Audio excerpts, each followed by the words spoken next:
नमस्कार, मैं कुमार श्रीकांत आपका स्वागत कर रहा हूं बाबा की खरी खोटी और स्लो जिंदगी में। कांग्रेस के एक नेता हैं, कहा जाए कि अ, राजा हैं, जो कभी राहुल गांधी के राजनीतिक गुरु थे, ट्विटर थे और राहुल गांधी को राजनीति की शिक्षा दे रहे थे। मध्य प्रदेश के पूर्व मुख्यमंत्री हैं, आप कह सकते हैं कि कुछ आशिक मिजाज भी हैं। एक बहुत बड़ी पत्रकार थी और उन पत्रकार के पति थे जो Indian institute of mass communication IMC में अध्यापक रहे। उन्होंने हमको भी पढ़ाया है, इसमें कोई दो राय नहीं है। उनकी मेहरारू को फांस लिए, ठीक, और मेहरारू के साथ, हाँ। I object my Lord. अच्छा, यू प्रोसीड प्लीज। उनकी जय मेहरारू श्री राम। को फांस लिए या हम्म। उनकी मेहरारू ने इनको फांस लिया, ये अभी तक जो है इस पर फैसला नहीं आया है। और हम कह सकते हैं दोनों ने एक दूसरे को फांस लिया। ये बुढ़ा एक नंबर का ठरकी था, इसने उसको फांस लिया, उसने इसको फांस लिया। ये अभी अभी सब जुडिस है मामला, जनता की ठीक अदालत है, है, ठीक जनता है, की अदालत है। जी हाँ, ठीक है, कंटिन्यू। ठीक है, ठीक है। और बहुतों के दांत में कीड़ा होता है, उनके तशरीफ में है। हाँ, कीड़ा तशरीफ जो में। है बहुतों के दांतों में होता है। दांत में भी कहते हैं ना कि दांत में कीड़ा लगा है और दिमाग में कीड़ा है, लेकिन वो कीड़ा उनके तशरीफ में है। जब भी मुंह खोलते हैं और वो पाइल्स और भगंदर की तरह ही बात करते हैं। आज हम्म। उनका एक ताजा बयान है, विवादित, कुख्यात और विख्यात तो है ही। आज उन्होंने कहा है कि हिंदू लतखोर हैं, हिंदू लतखोर है और हिंदुओं का जन्म लतखोरी के लिए हुआ है। हिंदुओं की गलती है जो बांग्लादेश में उनको प्रोसिक्यूट किया जा रहा है, जो उनको मारा जा रहा है, जो उनके लिंच किया जा रहा है, जो उन पर तमाम अत्याचार हो, बिकॉज ऑफ हिंदू। हिंदू ऐसे होते हैं। दरअसल वो खुद भी हिंदू हैं, लंबा टीका लगाते हैं, नर्मदा परिक्रमा करते हैं और लेकिन उनके शासन काल में वो गोल टोपी को प्रिय थे और गोल टोपी उनको प्रिय थे। गोल टोपी उनके लिए जान देने को तैयार है। और 26/11 आरएसएस की साजिश जो किताब लिखी गई थी और उसका उद्घाटन मुंबई में हुआ था, आपको पता है ना। और 26/11 का 2 दिन बाद ही वो किताब पब्लिश हो गई थी। तो उसके प्रेरणता प्रेरणता जो है वो दिग्गी राजा थे। और दिग्गी राजा कह रहे कि हिंदू लतखोर है और मार खाने के लिए पैदा होते हैं। हमारे साथ बाबा रामदास जी जुड़ चुके हैं। बाबा रामदास, आपका पहले तो बहुत स्वागत है। और ये दिग्विजय सिंह के मुंह से जो निकला है ये विष्ठा विलाप, आप इसे किस तरीके से ले रहे हैं? श्रीकांत भाई, इससे पहले कि मैं दिग्विजय सिंह को और कांग्रेस को धारा प्रवाह शुद्ध भोजपुरी में गरियाना शुरू करूं, बहन महतारी गरियाना शुरू करूं, उससे पहले मैं जरा एक अपील कर दूं। मित्रों, ये मेरी पुस्तक है। इस पुस्तक का नाम है दद्दा की खरी खरी। ये मेरी, अब मैंने जो कुछ लेख लिखे हैं छोटे मोटे, उनका सबका संकलन है। इस पुस्तक का मूल्य 600 रुपया है।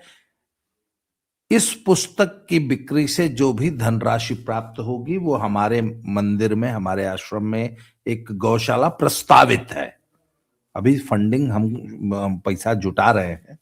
तो ये 600 रुपया यदि आप हमें भेज देते हैं तो आपका गौशाला के इस पुनीत कार्य में योगदान हो जाएगा। इसी 7696409623 पे हमको 600 रुपया व्हाट्सएप पेटीएम कर दीजिए, और जैसे डिजिटल होता है जो, और हमको व्हाट्सएप कर दीजिए इसी नंबर पे अपना address, phone number, pin code.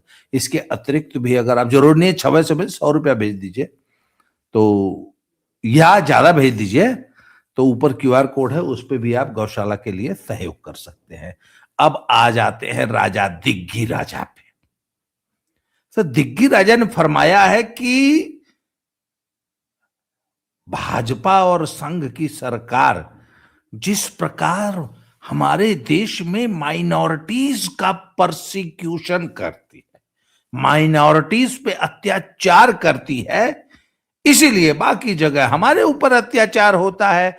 वहां बांग्लादेश में जो वो उस बेचारे दलित हिंदू लड़के को जो पीट पीट के मार दिया गया, जिंदा जला दिया गया, वो इसलिए क्योंकि हम भी ऐसा ही करते हैं। ये दिग्गी राजा ने फरमाया है। अच्छा, मैं दर्शकों को एक बात बता दूं। एक बार दिल्ली में क्या हुआ कि एक ठो बड़का पेड़ गिर गया, और ये तो प्रकृति का नियम है कि जब बड़ा पेड़ गिरता है तो धरती हिलती है। क्यों श्रीकांत जी, बड़ा पेड़ गिरता है तो धरती हिलती है ना। और उस बड़े पेड़ को मैं बताऊं, एक और मामले की जांच चल रही है, उसके लिए तैयारी चल रही है। एक व्यक्ति है जो 6 फुट के ऊपर है, जो बिग बी कहा जाते हैं और इस देश के सबसे बड़े सुपरस्टार कहा जाता है। उस व्यक्ति ने भी उस वक्त कहा था कि चलो खून का बदला खून से ले। उसकी बात कोई नहीं करता महाराज। तो बड़का पेड़ जब हिला तो 2 दिनों में 6,000 से ज्यादा सिख जो है जिंदा जला दिए गए, मार दिए गए, राजधानी में, दिल्ली राजधानी में। और ये दिग्विराज हमको पढ़ा रहा है कि भाजपा जो है माइनॉरिटीज का उत्पीड़न करती। नेल्ली कांड का नाम सुना है सर आपने? श्रीकांत जी, नेल्ली आपने भी नहीं सुना है? अरे नहीं सुना। इंदिरा जी का राज था। आसाम में मुसलमानों का एक गांव था, मुसलमानों का। एक रात में 6,000 लोगों का कत्ल हुआ था। मैं दर्शकों से कहूंगा, अगर आप मेरी ये वीडियो देख रहे हैं, अभी वीडियो रोकिए। अगर श्रीकांत जी, अगर आप भी लैपटॉप पे अगर हैं तो रोक दीजिए, नेल्ली मैसेकर ढूंढिए जरा। दर्शकों को मैं कहूंगा कि वीडियो रोकिए, पहले गूगल पे नेल्ली मैसेकर, नल्ली, नेल्ली, NELLI, नेल्ली का एक रात में 6,000 लोग, औरतें, दुधमुहे बच्चे मुसलमानों के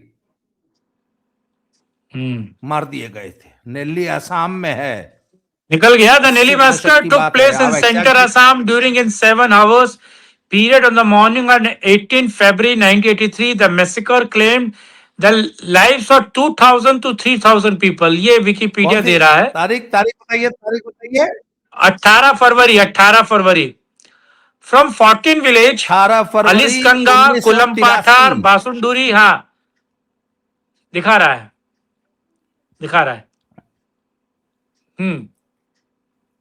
1983 इंदिरा माँ का शासन था, प्रधानमंत्री थी असम में। 6,000 लोग। अच्छा, जांच हुई, वो जांच तक आज तक किसी ने सार्वजनिक नहीं की। दिग्विजय सिंघवा हमको पढ़ा रहा है कि माइनॉरिटीज पे अत्याचार करते हैं भाजपा वाले, इसलिए बांग्लादेश में हाउ लड़कवा मार दिया गया। मोदिया का सब गलती है। क्यों? ये था इनका, माइनॉरिटीज को ये प्यार करते। हम लोग माइनॉरिटीज को पे अत्याचार करते हैं, उत्पीड़न करते हैं। इंदिरा जी माइनॉरिटीज को कितना प्यार करती थी। नेल्ली 1983 में हुआ था, दिल्ली का नरसंहार 1984 में हुआ था। दोनों में 6,000 लोग चंद घंटों में मार दिए गए थे। चलो नेल्ली तो बहुत दूर है, असम, दिल्ली में हुआ था। लोग कह रहे हैं, हमको पढ़ाया जा रहा है कि हम लोग माइनॉरिटीज पे अत्याचार करते हैं, इसलिए बांग्लादेश में ये सब हो रहा है। ये है कांग्रेस की हकीकत। वो जो पत्रकार जिससे वो बात कर रहा था, दिग्विजय सिंह, अगर उस पत्रकार में जरा से भी हिम्मत होती, या उसने जरा सा भी इतिहास पढ़ा होता, या तो वो पूछ लेता कि आप किस मुंह से एक बार क्या हुआ, एक बार हाई जोन है का नाम तिवारी है, कौन तिवारी है जो प्रमोद तिवारी, नहीं लुधियाना का जो मनीष था, मनीष तिवारी। एक बार मनीष तिवारी ने टीवी पे बोल दिया क्या पिराना मछली होती है जो किसी भी जीव को जिंदा ही खा जाती है 1 मिनट में। पिराना मछली होती है, इतनी तेज मांसाहारी होती है, उसमें जो उनके आरी से दांत भी बहुत तेज होते हैं। पिराना मछली। हाँ। तो इसने बोला हम्म। कि ये मोदी पिराना मछली है, ये गुजरात में पता नहीं क्या आदमी खा गया। तो मैंने कहा चलिए, गुजरात के दंगों के दोषी को तो आप पिराना बोल रहे हैं, तो गुजरात का पिराना मोदी था, दिल्ली का पिराना कौन था? भागलपुर का पिराना कौन था? है भिवंडी में इतने, अहमदाबाद में तो चलिए मोदी के टाइम एक दंगा हुआ, इंदिरा अम्मा के जमाने में तो 150 दंगा हुआ है, 2.5 साल तक दंगा चलता था। आपको मालूम है, गुजरात में दंगा एक बार शुरू होता तो यहां तो 2-4 दिन में बंद हो जाता है ना, 2.5 साल लगातार दंगा। तो कांग्रेसी अब हमको पढ़ाएंगे माइनॉरिटी से कैसे प्यार किया जाता है। जलता टायर गले में डाल के आप लोग प्यार कर, आप लोग जलते टायर से गले लगा लेते थे माइनॉरिटीज को। शर्म आनी चाहिए कांग्रेस को ये बात बोलते हुए। और इनकी हिम्मत नहीं है कि बांग्लादेश की सरकार को, जो भी अंतरिम सरकार है या जो भी है, मोहम्मद यूनुस को कुछ कह सके। क्यों? अरे ये वही आदमी है ना जो ओसामा जी बोलता था। अच्छा, ये वही पार्टी है ना जो कहती थी कि सोनिया जी रोने लगी बटला हाउस एनकाउंटर में, जब वो कठुए की लाश देखी तो सोनिया जी रोने लगी। मेरा एक सवाल है, बांग्लादेश के उस बच्चे का वीडियो आया है, सारी दुनिया ने देखा है, और इतना विभत्स वीडियो आज तक दुनिया में नहीं आया। दुनिया ने पहली बार एक लिंचिंग लाइव देखी है। मेरा एक सवाल है, हम सब ने देखा, आपने देखा, मैंने देखा, सोनिया जी ने देखा क्या वो वीडियो? और बटला हाउस में आतंकवादियों की लाश देख कर रोने वाली सोनिया क्या उस बंगाली हिंदू की लाश को देख के रोई, उसकी पिटाई देख के रोई? ये सवाल पूछना बनता है आज कांग्रेसियों से। वो तमाम कांग्रेसी कल तक पूरा आई हिजाब खींच दिए, नीतीश बाबू हिजाब खींच दिए, मुसलमान उबल रहा था। एक हिंदू वहां इस तरह पुलिस कस्टडी में तक खींच के मार दिया गया। किसी का आप बयान सुना आपने? अरफा खानम शेरवानी की कोई वीडियो आई? रवीश कुमार की कोई आई?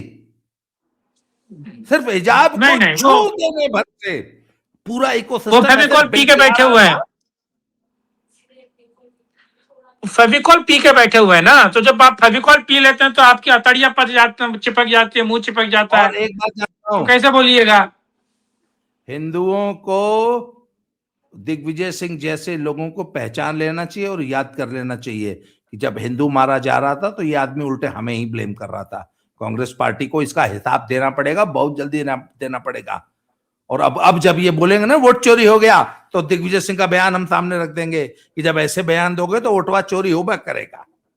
जी, लेकिन आपने वो तो जिक्र किया, मैं पालघर के उन संतों के बारे में बात करूंगा। पालघर के संत, भारत ही है, महाराष्ट्र ही था, उद्धव ठाकरे मुख्यमंत्री थे। वहां पर जो संत थे, संतों को किस तरीके से पुलिस के कब्जे से छुड़ाकर लिंच किया गया और सारे संत मर गए, सबको पीट पीट कर मार दिया, आपको याद है?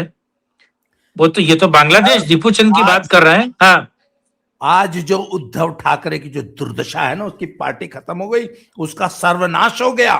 वो उन्हीं संतों का श्राप है, उन्हीं संतों का जो उन पर जो अत्याचार किए थे, करवाए थे उद्धव ठाकरे ने, ये उसी पाप का फल है कि आज 5 साल के अंदर पार्टी नेस्तनाबूद हो गई। उद्धव ठाकरे कहीं के नहीं रहे, कोई नाम लेवा नहीं बचेगा। हिंदू हृदय सम्राट के बेटे हैं। आज मौलाना, हम लोग गए थे इस बार जब महाराष्ट्र के चुनाव में मैं और मुसलमान जब कवर करने गए थे तो हम लोग मालेगांव गए। मालेगांव में हमने जिससे भी पूछा सीएम कौन, सीएम कौन, बोला साहब उद्धव ठाकरे, उद्धव ठाकरे। वाह, मैंने कहा क्या बाला साहब ठाकरे की आत्मा प्रसन्न हो रही होगी अपने बेटवा की कारस्तानी पे, कि बेटवा ने इतना नाम कमाया कि महाराष्ट्र का एक एक बच्चा जो है मुसलमान उद्धव ठाकरे को सीएम बनाने के लिए मरा जा रहा है। तो जो आदमी, जो लोग अपनी आइडियोलॉजी से और अपने कोर वोटर को धोखा देते हैं, कोर आइडियोलॉजी को धोखा देते हैं, उनका हश्र कांग्रेस और उद्धव ठाकरे जैसा ही होता है। और राहुल गांधी को भी ये जान लेना चाहिए। वो अच्छा, एक मिनट, मैं ना हमेशा एक बात कहता होता हूं कि सोनिया गांधी, प्रियंका गांधी अभी मिले थे, उनसे प्रियंका जी मिली थी पीके से कि यार हमको कुछ उपाय बताओ गुरु, कोई टोना टोटका बताओ। जैसे वो बहुत दिन जब किसी लड़के को घर में बच्चा नहीं होता है तो वो नीम हकीम के पास जाता है ना, तो मैंने सुना भालू से गांड फुकवाता है। जो भी टोना टोटका सब होता है, तो ये लोग पीके के पास जाते हैं सब, इंडिया अलायंस वाले। तो पीके के पास गई हुई थी वो।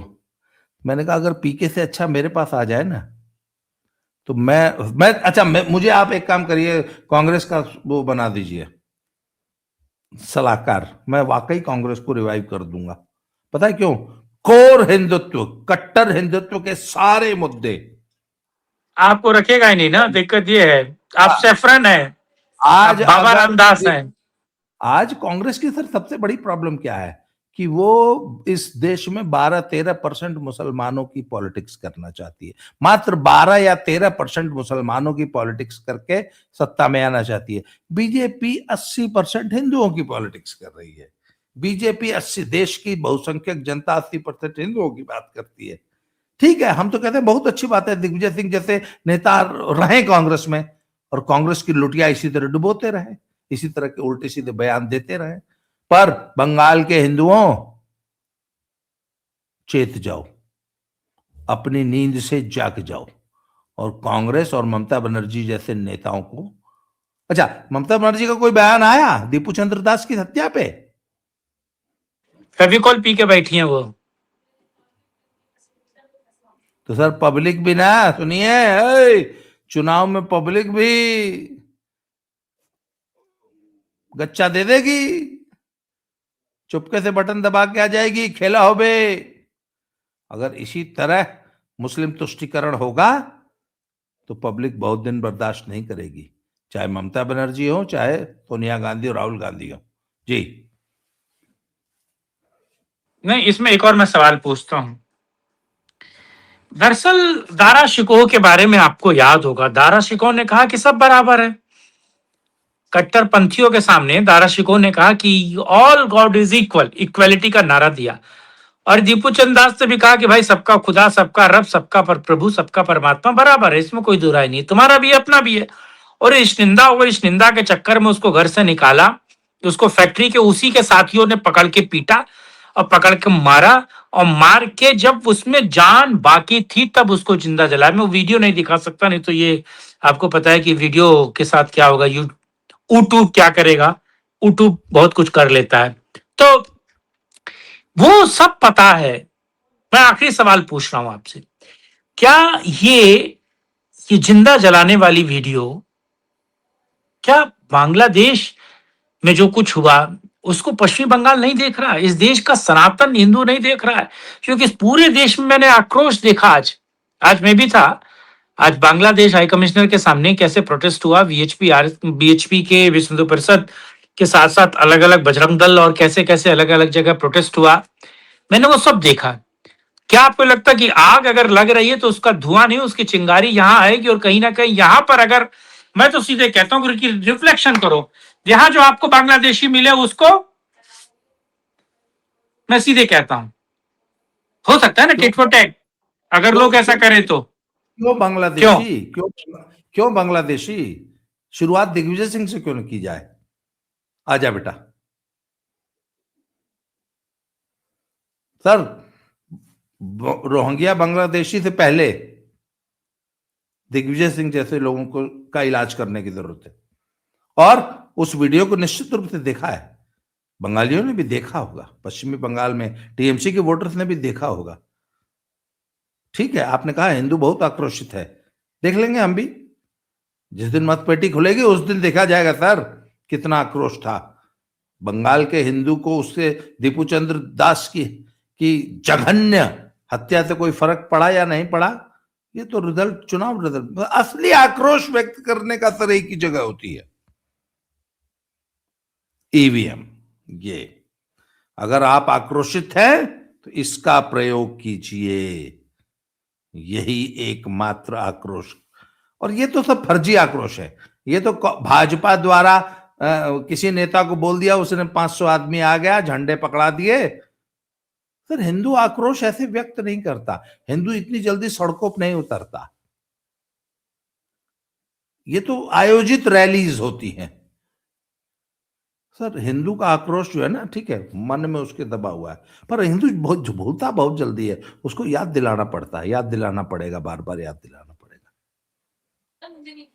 हम लोग जामवंत हैं, हम लगातार याद दिलाएंगे। हाँ, अगर हिंदू नहीं चेता तो ये दृश्य आपको दिल्ली, मुंबई, कलकत्ता, लखनऊ, कानपुर, हर जगह आप अगला जो दीपू चंद्र दास के साथ हुआ वो आपके साथ भी कभी भी हो सकता है, क्योंकि जिहादी हमने आपके शहर में, हमारे शहर में, मेरे शहर में भी कम नहीं पाल रखे हैं।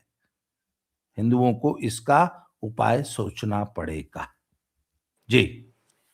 बिना उपाय सोचे मुझे लगता है बिना मरे स्वर्ग की प्राप्ति नहीं होगी। जिसको स्वर्ग की चाहत है उसको मृत्यु का आलिंगन करना पड़ेगा। बहरहाल, आपने इस मुद्दे पर समय दिया और दिग्विजय की जो मतलब जो भी हुआ है, खैर वो शब्द ठीक नहीं है, जो आ रहा तो मैंने रोक लिया, उसको बताने के लिए बहुत बहुत धन्यवाद। फिर किसी और मुद्दे पर किसी और वीडियो में करेंगे राष्ट्रहित में एक और चर्चा। तब तक के लिए जय हिंद, जय भारत, वंदे मातरम, नमस्कार, जय श्री राम, हर हर